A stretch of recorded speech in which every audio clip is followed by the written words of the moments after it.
Welcome back to another episode of the Crypto Serpent, and I got Daniel back here with me from Lunar One. Daniel, how are you today? Yeah, I'm fantastic, man. Really great to talk to you. Let me get my sound up. Nice to be back again on the Serpent channel. Thank you. And catch up. Yeah, weather in Australia is beautiful today, so it's perfect day for it, man. Yeah. I mean, here in Adelaide, not so much, but we've been very lucky compared to some of the other states. But no, it's great to have you back, especially after obviously what we've seen happen in the last couple of weeks with the market. And I actually wanted to kick off, to ask you, what are your thoughts about everything that has taken place? Obviously, the terror, what's happened over there. What are your thoughts about what's been going on in the market? Yeah, I mean, it's funny because every year people are making predictions about the following year. And who was it? John McAfee, rest in peace. But, he made a bold prediction about Bitcoin, hitting, I think it was 100,000 at that time. And if it didn't happen, then he would, I think people know the story. I don't want to be crass in what he said, but, and I've seen recently, again, people saying, Bitcoin's going to hit, 250 next year and all of these things. And I think it's really foolish because we don't know. And there are just so many factors that come into play. And I think this is a perfect example. So when we came up with the name Lunar One, we were really happy with that. We were aware, of course, that, Terra Luna, they have a Lunar coin. But, at the same time, there are so many businesses that share words, like, for instance, how many VCs have the word capital in their name? So, obviously, we didn't think that would be an issue. And it just happened out of 20,000 different cryptocurrencies that the bad luck, unfortunately, was on, the Lunar coin project and Terra Luna. So we've actually it's been like a little bit of a sort of PR disaster in terms of us having to really educate people that we're a different project, our name is different, our logo is different, our branding is different, and that we're a totally different business. But what's happened in the market? I mean, it's really, really unfortunate. I feel sorry for every crypto investor right now. It's really heartbreaking because, a lot of people have put their hard-earned money in there. A lot of people that were not willing to get in early were finally convinced to come on board and spend a little bit of money in crypto. And then now it's so easy for the naysayers to say, well, I told you so. I told you it was risky. It was always risky, and there's always risk. And we've had this happen before. We've had major corrections happen before. Now, when Bitcoin was at, I think it was about 66,000, within a couple of weeks, it was down to around 30. So this is not a unique event. I think what's unique is that we can really pinpoint it on certain things that, you can see the trail of how this happened. A little bit like a forensic trail this time. But I'm confident that things will recover and that this will just be another blip, on the radar in history. So you can see that, it affected certain coins and tokens more than others. So things were not like, completely consistent across the whole thing. I think the difference is, especially the tokens that have really suffered would be the ones where their technology is invisible. Yes. As an example, that whole group, Cardano, Algorand, Solana, it's very difficult for people to see. And most people that invest in those are not really, highly aware of what their technology is, how their technology is different, how application developers are working on their chains. So it's very easy for those to have that volatility. But with us, we're a highly visual product. A metaverse is something that you can really see, and it has so many use cases. So I think that will set us apart. Some people have said, should we launch later? Because I'm going to ask you, have the events that have occurred in the last couple of weeks changed your timelines in any way? The discussion has come up. As you know, we've got a very strong Discord community, about 5,000 people in there. Everybody been asking that same question. And when I asked people, how do you feel? What do you think?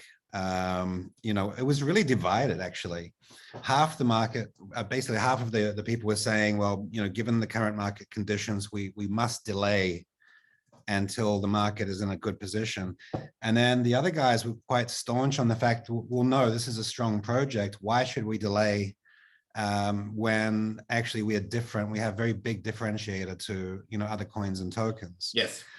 So remember, of course, most people that are buying cryptocurrency, they're buying for speculation. They're buying at a price. They expect to make a profit. And so, it's basically a little bit like, flipping a house. Yes. But the difference is, with a house, you have the utility of living in it. And when people are buying these cryptocurrencies, they're not using the utility of that. People are not using Solana when they buy Solana, No. But the difference is, with our XLN token, you basically got entry into the metaverse. You've got the ability to buy NFTs and real estate, spaceships, all of these things. And these are things that you can actually practically use. So I think that does, put us in a slightly different category, as well as that, anything in the entertainment, industry, which includes obviously gaming. In a recession, usually gaming companies will actually goes up. Yes. Yeah. So, I think that we should just stick to the plan, basically. I agree. The big issue was people saying, should you rebrand? And a lot of people said you need to rebrand. You'll forever be associated with this crash. And that's actually already proven to be a mistake, because now that we're stepping up more marketing, actually, we're not even being asked anymore. For the first week or two, every day, all through Discord, I saw this, are you guys Terra Luna? Are you guys going to change the name? Now that discussion has sort of simmered down. And partly because, we're getting out there and trying to make it clear to people that there are two different companies. Yes. There's us and them. It's not better or worse. It's just different. And I think that also the fans of Lunar One, the XLN, holders, our Lunar One army, they're actually getting out and educating people as well. Yeah. So I can see, people, sending out tweets referencing us to say, hey, everybody, Lunar One is a metaverse company, and, Terra Luna is a different company, a different brand. So, that's been really helpful. So I think, we're definitely sticking with our branding. What we're doing is actually launching a huge marketing campaign just to drown out any of that noise. So people can clearly see the logo, the colors, the utility, talking about the use cases, most important. And so we're going to actually share something today. Oh, you got something for me? I have a little reveal. Yes. Oh, here we go. Yeah, I'll save that for a minute. Okay. But let me see. So, things in terms of, from our side of you, we're adding more staff to the development team. We're actually adding completely new teams to work on different parts. So the team is literally expanding every week. So we're getting on with our technical development. We've appointed a great marketing agency out of New York, and we're spending, millions of dollars on social media advertising to make sure that, we really get the name out there and build the awareness. We want people, whenever there's an article about metaverse, we want to be included in that article. Nice. And there's only one way to do that, is to spend millions. Music to my ears. I run a marketing agency, so well, I'm probably going to get you to help us with Australia, because we've actually got a very big XLN holder base in Australia. So we've been doing some analysis on those, where people are and how much they're spending, and Australia is definitely one of the places that they're very keen on our metaverse. So we're marching forward, basically, and we're sticking to the plan. So I think that we'll, I think within a month nobody will be asking us about Terra Luna. Yes. And I think at the same time too, they're doing a great job of handling the situation, and hopefully all of the investors in that project will recover. I hope everybody in this industry does well. We don't want to see people winning and losing. We want everybody winning. Yes. We're still so early in the crypto industry. I mean, people have been invested 10 years or more, but it's still early. It's still early days. Very early. And it goes, it goes without saying, only put in what you can afford to lose, and, make sure that you don't over leverage. And it's for days like, what happened with Terra. Those are the big reminders that we are in an extremely exciting industry, but in an extremely volatile industry as well. We do lack, in Australia, you and I have spoken, that we do lack a lot of good educational, communities and forums out there to educate people. And there's still so much to do. Like if you walk down, Sydney and ask 10 people, hey, do you have crypto? Like 9 out of 10 will say no. But us in the industry think that everybody's already in, but it's so early. Yeah, well, Australia is so big on sports betting. Yeah. And so for crypto, I guess they see it more as a bet rather than an investment. So in Australia, I think the average is, somewhere between $100 to $1,000 investment. Yes. And, they're talking about maybe, a quarter of, adults have some interest, but, putting $100 in is, not really moving the industry forward, but it is part of the spreading of the adoption. Yeah. And different profiles of investors as well, because remember, early on, a lot of the investors are young males. They don't have high living expenses. Yes.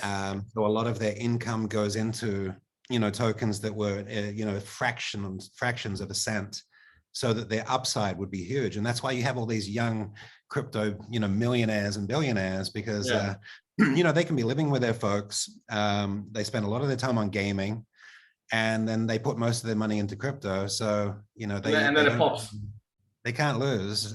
So most of them ended up, winning somehow, which is great. But all right. So show me what you got. Whoa. Show me this render. All right, man. All right, here we go. Okay, can you see this? Oh, stop it. I'm out. Yeah. Look at that. Oh, man. Sick. Let me just explain a few things about what you're looking at. So of course, we will have Earth-based cities, and Earth-based cities will have shopping malls, office buildings, residential towers. So, you could say very much like Sydney, but, what we want to build, I'm not going to talk too much about the cities, but build in locations that maybe haven't been populated, and we won't be using real Earth city names. So we're not going to do like with SimCity or Flight Simulator, you can have the real Hong Kong, or you can have the real Dubai, you can have the real London. So that's something that we'll be doing a little bit differently. So this spaceship is the first spaceship to leave Earth. It's called the Lunar One Genesis. And what you're looking at right at the top is what we call the entertainment dome. Nice. And so this is for events and concerts. So you can imagine we might have something like a Beyonce or a Drake concert, Adele going on in that area. And we can actually repurpose that. Obviously with a metaverse, you can repurpose any space. So that it might have a sports match, it might have NASCAR racing in there. It could have anything that we sort of can imagine. Then the outside of the ship, you can see, I wonder, there we go. Okay. The outside of the ship, what you're looking at, some of the lights are on and some of the lights are off. Yes. This is the 20,000 apartments that are outwardly faced. So they're all facing the space. So basically you're inside an apartment, you're looking out at space the entire time. Then moving. Yeah, what's in the middle there? What's that? This is the bridge. So this is actually where, a little bit like the bridge on Star Trek, but you can see it's a little bit bigger and you can see some people moving around. Then we have the concourse. So basically this will be like a central meeting place, and this concourse will facilitate you moving around the ship through different lifts. And then we move across to the shuttle bay, and you can see a small spacecraft arriving in the shuttle bay. Right. So these are some of the basic features that we have for the Lunar One Genesis. That's sick. Now, as well as that, we'll have a whole number of personal spaceships that you will fly in and out of the shuttle bay, fly around the ship, do some discovery, and then we'll be introducing some gaming based on that. Yes. So yeah, I think that's enough of a preview, man. Oh. How do I do my stop share? No, it stopped. Okay, It great. stopped. It stopped, but it's in my mind now. You can't get it out. Yeah, so we're doing some reveals through social media. We showed a small version of that yesterday on Twitter, and we'll continue to roll that out. Then towards the end of the month, we'll be showing the video of the interior of the apartment and also how content will be consumed. So within the apartment, you can actually consume content like Netflix, Disney, Amazon, etc. Yep. So that's adding a whole new dimension as well. So, we're really building out a lot of the use cases, which is why we need Earth-based cities as well as the space theme, because we don't want the entire metaverse to only be focused on the space theme. Yes. So, obviously the gaming really plays in nicely with that because you've got very different environments. Then education and training, some brands might not want their education and training on a spaceship. They might prefer that in the Earth City. Then we've got shopping, and maybe if I was Swarovski or Tiffany's and I want to have a showroom, maybe I don't want that on a spaceship. So again, we have the Earth City. So this is about really providing different types of utility to brands that are coming on board. So shopping, entertainment, events, obviously real estate. And, there's a lot of benefits to having these in the metaverse. So for instance, Travis Scott did a concert in Fortnite and he had 27.7 million people in there. Yes. And if you compare that to something like Coachella, you've only got 125,000 people per day. But what you have with Coachella is people with travel costs. You have to insure the event. You have security issues. You have medics and doctors, alcohol, drugs. Then you have costs like the staging, the sounding, cleanup, waste. So you've got all of these things as costs, whereas in the metaverse, you can eliminate all of those things. Yeah. If you're having a dance party in the metaverse, you don't want to mix with, unknown people, right? Stranger danger. So you could nominate people that are also joining you, that they can participate in dancing with you and being close to you. That's fantastic. Yeah, so, we have to think there's so many issues that go into planning how people actually connect and communicate and socialize within the metaverse. But as you can see, we're rolling out graphics, we'll be rolling out some video, and then obviously later this year launching the Metaverse Live. So yeah, we're on track for most things. Amazing. Hurdles come up all the time, but our tech team are amazing because they always tackle the most difficult things first and they leave the easy stuff till last. Yeah. So there's so much, obviously, 3D modeling going on. And then once you've got the 3D models, you've got the rendering and texturing, and that takes a lot of time. And each stage requires a very different type of skill set. Yeah, I can imagine. Look, I'm blown away already by the amount of detail that has been shared, and not just that, but like all the opportunities that are going to come later on with it. From a real utility point of view. So holding those XLM tokens is going to be really, really, really cool. I mentioned it from day one when I did my very first video on LunaOne, that to me it's it's a 24 months hold. To me personally, again, it's not financial advice, and I'm not a financial advisor, but to me it makes no sense to not hold for that long because of all these new rollouts and things and the utility, because people are going to have to use the XLM token to transact. So it's exciting.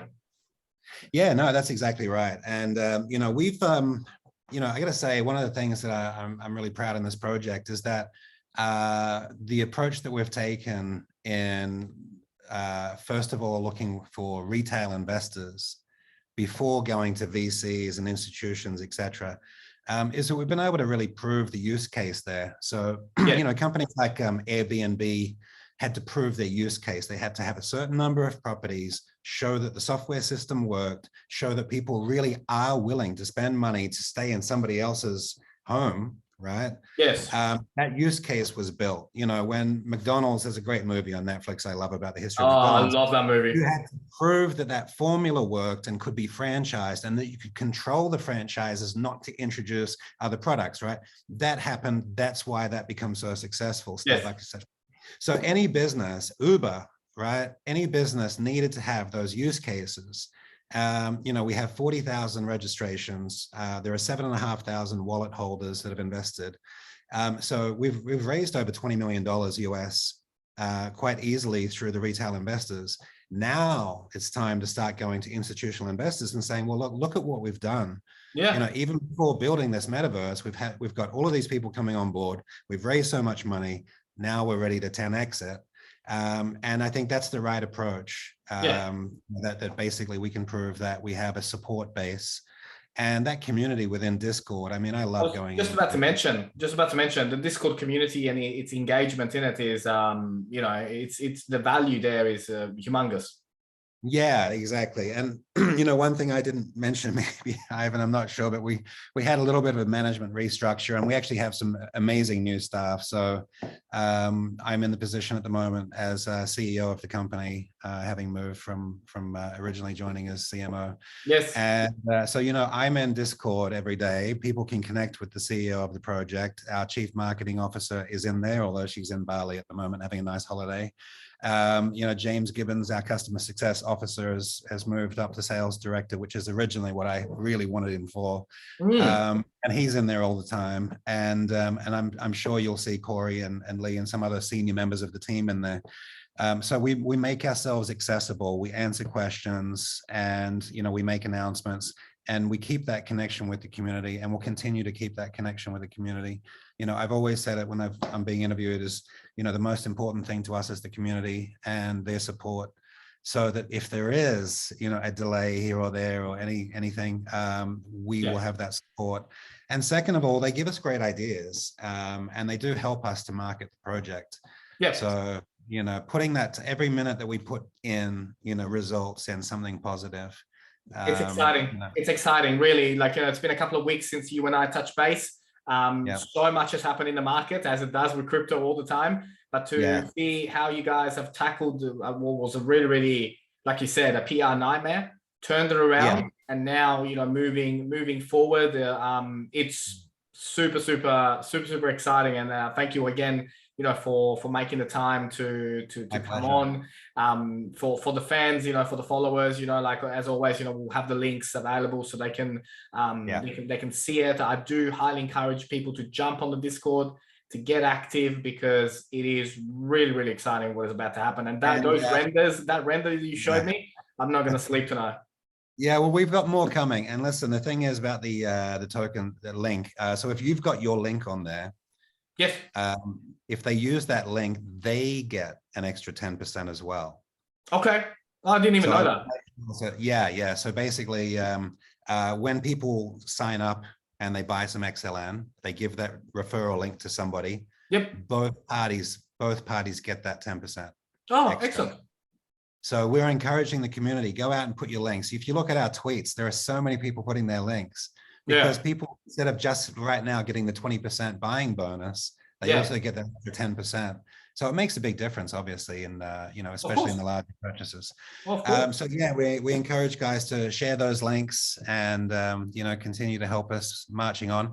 And I tell you what, I'm going to come back in a couple of weeks with some spaceships and an apartment, and we can do another review on here. What do you think? Nice. I'm looking forward to it. If you did enjoy today's video and you learned something new, don't forget to hit that like and subscribe button. As always, thank you, and I look forward to see you on the next one.